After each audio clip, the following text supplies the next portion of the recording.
What's going on, Genius Nation? Welcome to a brand new day, a day that you've never seen before, a day that you will never see again. As I always tell you, every day is a gift waiting for you to open up and take advantage of. Welcome to the Daily Genius. I am Dr. Will, and as always, super excited that you are here with us on this journey of 365 videos I've committed to coming to you inside our private Facebook group, Genius Nation. For those of you that are watching this on YouTube, you're watching it on Instagram, appreciate you for rocking with us. This is a video that I do, the Daily Genius, for our private Facebook group. So we invite you, if you are an individual that wants to become a better version of yourself and want to create a better life for yourself, this is where we provide you with tips, tools, and strategies. So if that sounds like you, we welcome you to join us inside our private Facebook group called Genius Nation. So when I refer to the nation, that's who I'm talking about. Thank you guys for coming in. I see you, Orlando. I see you, Dr. Christy. I see our Instagram family in there as well. I appreciate you, Real Talk Luana. Good to see you. Mr. Collins, good to see you.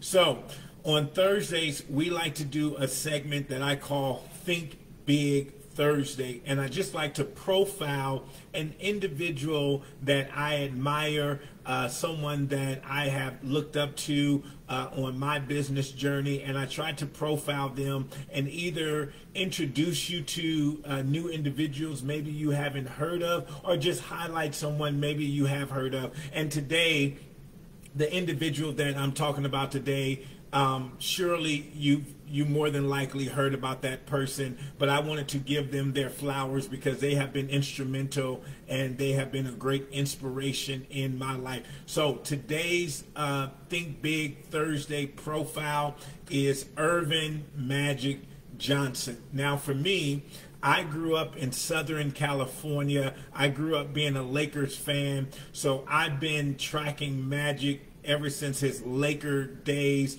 back when they had Showtime, the Showtime Lakers, when it was Magic and Kareem and Worthy and Cooper and Byron Scott, Kurt Rambis, and all those guys. So I've been following Magic for a very long time. First as a basketball player, but over the last 20 years, been following what he's done in the business arena. I actually had an opportunity to first meet Magic. It had to be, oh man, maybe about 26 years ago. 26 years ago, he had a buddy who owned a eatery in our neighborhood, and Magic would literally just sit outside in the front patio of his buddy's restaurant, and they would just sit there and talk. And so if you would drive past, you could see Magic all the time. So one day I stopped and I went by and I introduced myself. Had to be about 21, 22 years old, and I had an amazing conversation with Magic. And I remember telling him, I said, I don't know when, but one day we're going to work together. I don't know when, but one day we're going to work together. And just last year or a year before, I had the opportunity to share the stage with Magic Johnson at a conference. Had an opportunity to remind him of the conversation. Now, I still want to do some other things with Magic, but that was just the fruition of that dream coming true. Being able to share the stage with Magic was magical, right? So if you followed Magic like I have, you know, November the 7th, back in 1992, because of the HIV virus that he contracted, he had to retire from basketball. And so after basketball, as he says, I've read in several of his books and his biographies, that after that he fell into a great depression after contracting HIV, because he had to give up his career so early at really the height of his career. And as the story goes, he fell into a depression, and after about a year, his wife said, okay, you need to go do something. You need to go figure something out. You're not going to just sit here and die. Now, here's the thing. Back then in 1992, if you contracted the HIV virus, people just thought within a couple of years it would mushroom into AIDS, full-blown AIDS, and you would die. Like that was just it. That was, to be blunt, that was the thinking back there. So many people thought magic was just going to go into obscurity and die off. Really, that was the thing. But luckily, his wife sparked something in him. She said, "You always said you wanted to get into business. Now's the time to go do it." And in one of the earliest books that I read about magic, he did just that, took the advice of his wife and started really building his business career. And so over the last 24 years, what he's been able to do since basketball has been amazing. Once again, me being from California, one of the first ventures that he got into was movie theaters. And I remember at the Crenshaw District when he put up that movie theater, the Magic Johnson movie theater, I remember how amazing it felt. Especially, you know, as an African-American man, as a young African-American man, to go to a building, to go to a business that was at that magnitude owned by another African-American. It was very inspirational. And then I remember when he opened up his first Starbucks in California. I remember when he opened up his first TGIF restaurants in California. It was just amazing to see the progression of what he's done. And then I think a year or so ago, he just crossed over being a billionaire, owns several partnership in several sports teams. So it's just been amazing and fascinating to see what Magic Johnson has been able to do over the years. He's been a constant inspiration for me, somebody I look up to, somebody I learn a lot from. I watch a lot of his business interviews. Anytime he's somewhere speaking, I try to get there and go listen to him speak. So over the years, he's just done a tremendous job.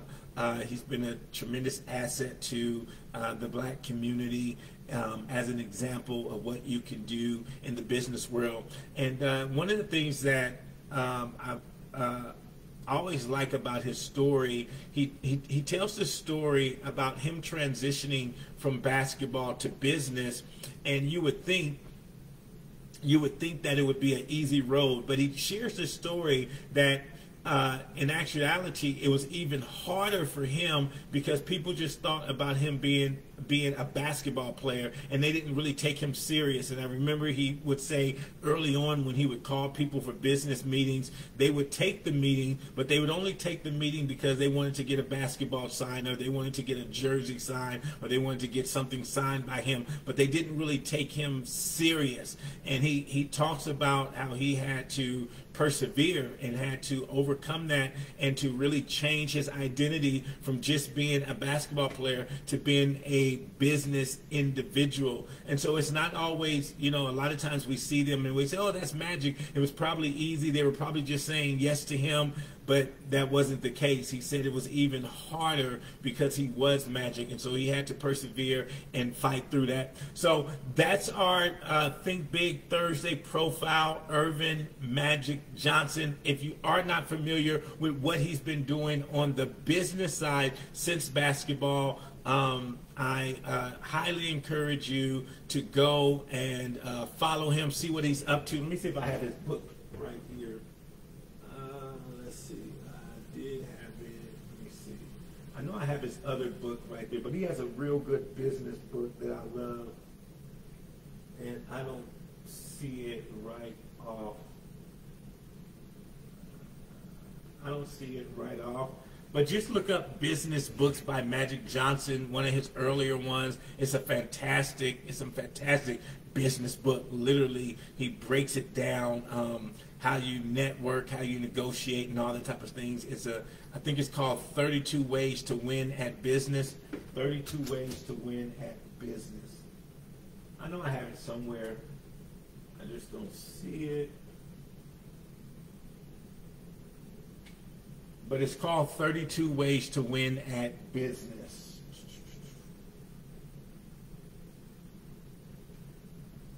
So, though it should be on Barnes and Noble, Google it, something like that. It's an older book. It was probably 15 years old now. But go get that book. It's a great book. It's a great read. So as I always tell you guys, go out there and be your amazing genius, brilliant selves today. Make someone else smile as you make yourself smile and laugh, and go out there and dominate. And I'll see you back here tomorrow for the Daily Genius. All right, guys, have a great one.